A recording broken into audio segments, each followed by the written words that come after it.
The courtroom was silent, so silent you could hear the trembling breath of the man on the witness stand. His uniform was gone, replaced by a wrinkled suit that didn't fit quite right, but his eyes, sharp, unflinching, the kind only war could forge, met the juries without fear. "Did you betray your country, Commander Hayes?" the prosecutor demanded. The veteran leaned forward. "No, sir," he said, "but someone betrayed me." 3 months earlier, Ethan Hayes had been a name people respected. A decorated Delta Force commander, a man who'd spent 2 decades serving his country in the darkest corners of the world. Now, he was just a single dad, trying to raise his 8-year-old daughter, Lily, in a quiet town. His wife had passed away during his last deployment, and his daughter was all he had left.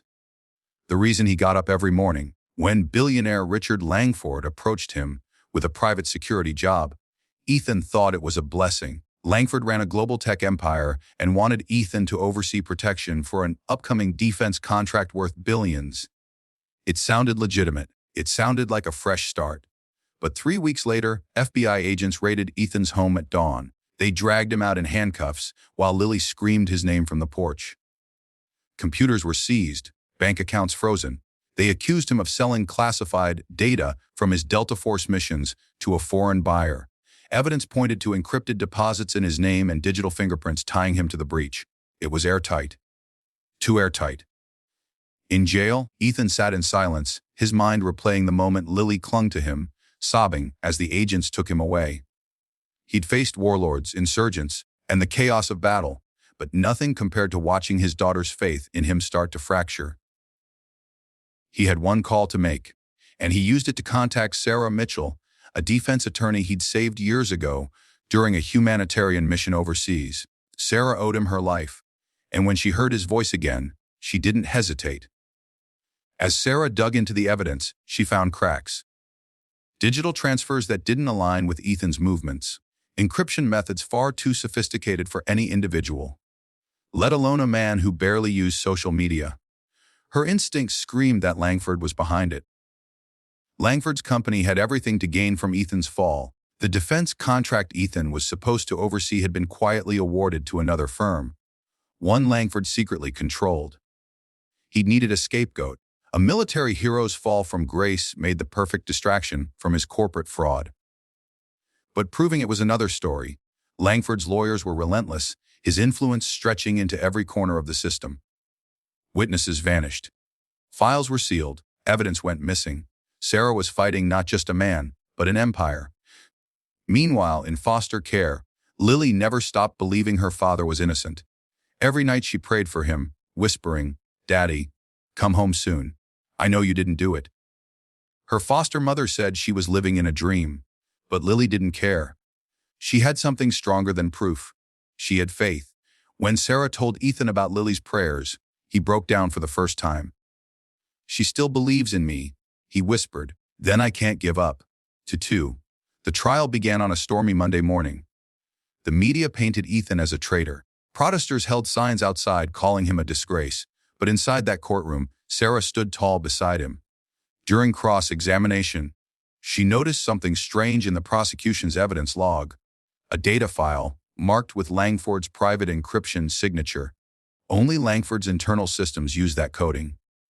It was the break she needed. She subpoenaed Langford himself. The billionaire walked in, smug and confident, wearing his arrogance like a designer suit. Sarah's questions came like bullets. "Mr. Langford, did you authorize security transfers under Commander Hayes' credentials?" "I don't recall." "Did your system generate these encrypted logs?" "I wouldn't know." "Funny," she said, her voice rising, "because they match the same encryption pattern your company uses for offshore accounts. Accounts linked to you."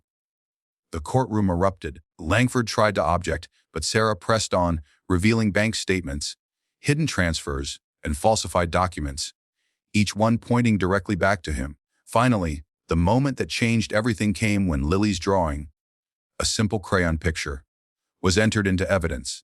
It showed her father in his uniform, standing between 2 flags, one of the United States, one marked Truth. Sarah used it in her closing argument. "You've seen the data, the deception, the lies of power," she said, turning to the jury. But sometimes the clearest picture of truth doesn't come from money or machines. It comes from a child who refuses to stop believing in what's right. The verdict took 6 hours. When the jury foreman stood, the air was thick with tension. On all counts, he said, voice steady, we find the defendant not guilty. Ethan closed his eyes as the courtroom gasped. Lily leaped from her seat and ran to him, tears streaming down her face. I told you, Daddy, she whispered, hugging him tight. I knew you didn't do it. Langford wasn't so lucky. Federal agents arrested him minutes later on charges of fraud, obstruction, and espionage. The empire he'd built on greed crumbled overnight. Months later, Ethan stood on a sunny hillside at the dedication of a new veterans center. One he and Sarah founded to help soldiers who'd been betrayed by the system they served. Reporters asked him what kept him going when everyone believed the worst. He smiled, looking at Lily. When the world calls you guilty, sometimes all you need is one person who still believes you're not. He paused. The truth doesn't always shout. Sometimes it whispers, through faith, through love, through a little girl's drawing. But it always comes out. Nah. Final message. In a world where lies can be bought and justice can be twisted, truth still has a way of finding its voice. Through courage, through faith, and through the unbreakable bond between a father and his child. Because sometimes, the greatest battles aren't fought on foreign soil. They're fought in the courtroom.